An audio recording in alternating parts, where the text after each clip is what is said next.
C'est un magazine américain mythique traitant de la pop culture, né en 1967 à San Francisco, Rolling Stone. En août dernier est née sa version africaine. Rolling Stone Africa, avec nous pour en parler, son président, David Romuald Bellegarde. Esmeralda, bonsoir. Bonsoir, Lydia. Alors, dites-nous, comment est né Rolling Stone Africa? Tout à fait, donc ça vient en fait d'un parcours qui est en fait celui le mien. Donc ayant grandi à Paris, donc aussi entouré de personnes d'origine africaine. Pour moi, si vous voulez, c'était important de pouvoir faire contribuer à la culture africaine.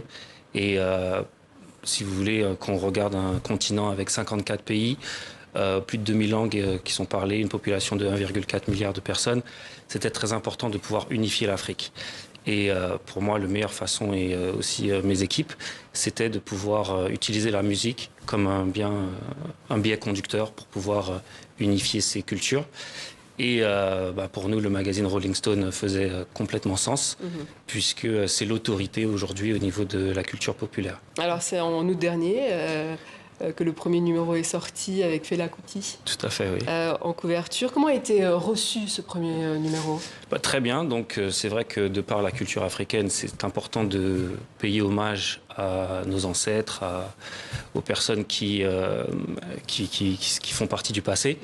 Donc pour nous, c'était important de pouvoir donner à Fela cet hommage, de pouvoir nous faire cet honneur d'être sur la première couverture de Rolling Stone Afrique. Alors quel est l'objectif d'un tel magazine aujourd'hui?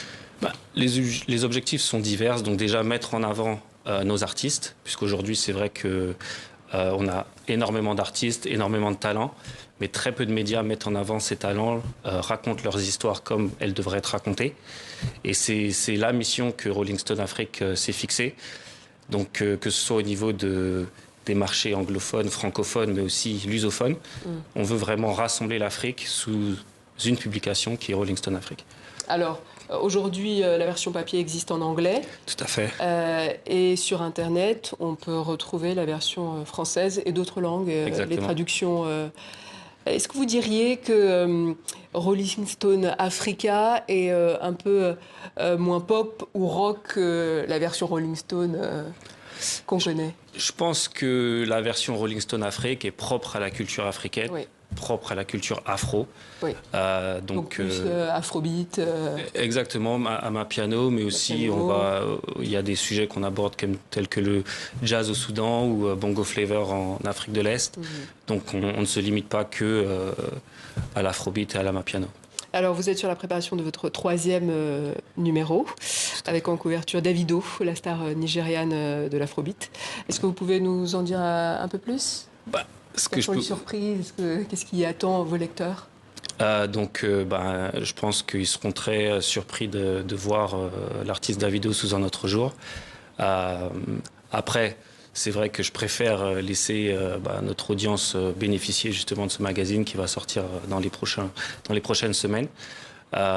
Mais c'est une direction éditoriale qui est très poussée, qui met aussi en avant les femmes en Afrique, puisque l'édition sort au mois de mars, donc qui célèbre un peu la journée de la femme. Voilà, exactement. Donc, David Romuald Bellegarde, Esmeralda, merci. Je rappelle que vous êtes président du magazine Rolling Stone Africa. Merci.